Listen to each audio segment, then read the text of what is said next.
At dawn, the silence over eastern Poland shattered. Locals looked up as a thunderous growl rolled across the plains, a sound straight out of the Cold War.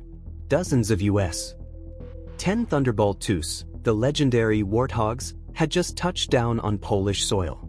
To the untrained eye, it was just another NATO exercise. But to anyone who knows what those aircraft were built for, it meant something far more serious. The A-10 isn't sleek or stealthy. It's brutal, designed for one thing: obliteration of enemy armor. Its 30mm G8 Avenger cannon can tear through tanks like paper. Its cockpit, encased in a titanium bathtub, can survive direct hits that would end most pilots instantly. For decades, this jet haunted Soviet tank commanders.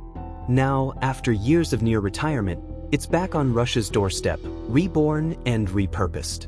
The message wasn't whispered. It was roared across the skies. NATO isn't playing defense anymore. It's watching, waiting, and ready. And that sight alone was enough to rattle Moscow awake. It started quietly, too quietly for what came next. In the pre-dawn hours, satellite imagery showed massive C-17 Globemaster transports landing at Powidz and Lask air bases in Poland. Ground crews worked through the night under floodlights, unloading containers, fuel lines, and crates marked with U.S. Air Force insignia. At first, analysts assumed it was a supply rotation. But then, unmistakable shapes began to roll down the ramps. 10 fuselages, wrapped in gray covers, escorted by armed security. Within 48 hours, the covers were gone, and the Warthogs stood assembled, wings spread, their shark-toothed noses glinting in the morning light. Locals gathered near fences, filming as engines ignited and the low growl filled the air. Official statements called it joint training, but the timing was impossible to ignore. Tensions with Moscow had been simmering for months, and now, the most feared anti-tank aircraft in the world was parked just a short flight from Kaliningrad. This wasn't coincidence, it was choreography. Every landing, every roar of the turbines, was part of a message written in jet fuel. Deterrence through presence. The real shock wasn't the arrival, it was where those A-10s went next.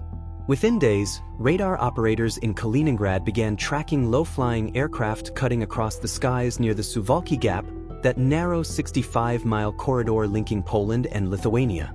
Military strategists call it NATO's Achilles heel, the one route Russia could use to isolate the Baltic states in hours. Now, that gap was swarming with Warthogs. Their flight paths hugged the treeline, barely 300 feet above ground, engines growling like rolling thunder. Each sortie mapped key choke points, rivers, and roads that Russian armor would need in any advance westward. And the A-10s weren't alone. They flew alongside British Typhoons, Dutch F-16s, and Polish F-35s, all under a unified NATO command net. From the ground, it looked like a drill. From the Kremlin's view, it looked like a trap tightening. The A-10's strength isn't stealth, it's visibility. It dares the enemy to act, a floating reminder that any armored push would meet instant, precise destruction. And for Russian commanders staring at radar screens, that image was more than intimidating, it was haunting. In Moscow, confusion turned to alarm within hours. Radar screens lit up with dozens of unfamiliar signatures, slow, low, deliberate. At first, Russian defense analysts dismissed it as a NATO exercise. But when the A-10s didn't leave, the mood shifted fast. Reports poured into the National Defense Control Center. Multiple aircraft orbiting near the border, electronic emissions detected from NATO surveillance planes, and unusual chatter across Polish airwaves. Inside the Kremlin, briefings grew tense. Commanders realized these weren't visitors, they were tenants. Russian state TV scrambled to spin the story as routine Western provocation, but leaked transcripts told a different story, panic cloaked as confidence. Ground units in Kaliningrad suddenly found themselves painted by targeting systems. Anti-air batteries were repositioned. Electronic warfare units fired up jammers. Yet, nothing could hide the truth. Russia's generals were watching the ghost of the Cold War return in the form of titanium and gunmetal thunder. The A-10s had come too close for comfort, and this time, they weren't backing off. What was unfolding wasn't just a deployment, it was a message layered in strategy. The A-10s were only one piece of a larger NATO mosaic spreading across Eastern Europe. Joint drills began near Lithuania and northern Poland, blending air and ground forces in what officials called readiness operations. Behind the careful phrasing, the reality was unmistakable. NATO was rehearsing for an Eastern front. Forward refueling points were quietly set up near border towns, allowing A-10s to land, reload, and return to the sky within minutes. Drones swept the corridors for movement, while AWACS aircraft painted a 24-hour radar picture of Russia's western flank. Every maneuver, every simulated strike, tightened NATO's grip on the map. Moscow called it escalatory theater. Washington called it insurance. But both sides knew the stakes. One wrong signal, one misread radar blip, could trigger an international chain reaction. Still, the drills continued, louder, closer, bolder. Because in geopolitics, silence is weakness, and NATO was making sure Russia could hear every note of its growling symphony.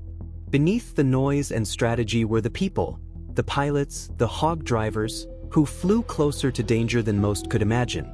Trained for low-altitude combat where survival depends on split-second instincts, they call their aircraft ugly but loyal. At 400 knots, 300 feet above the ground, every tree, every radar ping, every shadow matters.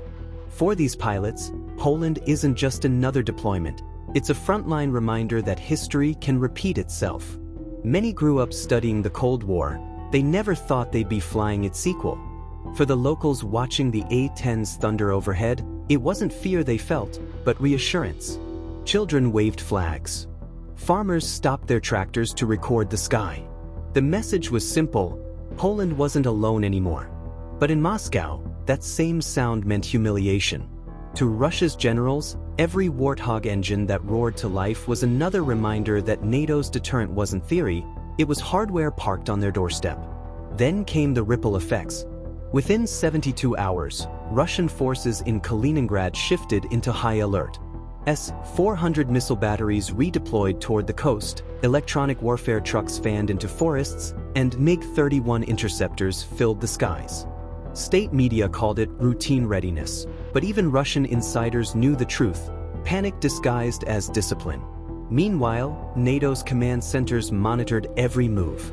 Pentagon planners outlined new options: persistent patrols to keep Russian radar awake at night, live-fire drills near Belarus, and integration ops pairing Polish artillery with A-10s for instant targeting.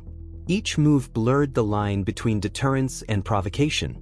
Inside military circles, it was dubbed controlled escalation. In Moscow, they called it madness. Yet neither side blinked. The Cold War's shadow had returned, not through ideology, but through jet engines and precision cannons. The world watched in uneasy silence, knowing one wrong spark could turn that roar into something far worse. By the end of the first week, one truth was impossible to deny: the balance of fear had shifted. The A-10s weren't there for ceremony, they were rewriting the rules of proximity. For years, NATO's strength had been abstract, measured in treaties and training. Now, it had a face, a sound, and a presence that echoed across the forests of Eastern Europe. Russia found itself reacting instead of dictating, scrambling to interpret a move that wasn't supposed to happen. Each flight over Poland became a statement: "We see you." Each Russian response, another reminder that even superpowers can be cornered. To the West, the deployment meant deterrence. To Moscow, it felt like encirclement. And somewhere between those perspectives lies the razor's edge of modern warfare, where one wrong calculation could redraw borders. The Warthog's growl is more than a sound, it's a warning. The question now isn't what NATO will do next, but how far Russia is willing to go before the silence breaks again. But history doesn't pause, it builds. As the days passed, satellite imagery showed a new phase unfolding. Russian bombers conducted mock attack runs over the Baltic, their contrails streaking across NATO airspace like signatures of defiance. Propaganda channels flooded screens with footage of missile launches and patriotic anthems, but beneath the spectacle, cracks began to show. Reports leaked of fuel shortages, overstretched pilots, and maintenance crews working double shifts just to keep aging jets in the air. In contrast, NATO's Warthogs flew daily, steady, relentless, unbothered by the noise. Pentagon insiders hinted at more to come: additional rotations, expanded drills, and even forward refueling bases closer to the frontier. To analysts, this wasn't escalation, it was endurance. The kind of quiet, methodical pressure that forces an opponent to blink first. And for Moscow, that blink might be closer than anyone admits. The skies over Eastern Europe have become a chessboard of nerves, and every roar from a Warthog engine is another move in a game where hesitation can look like surrender.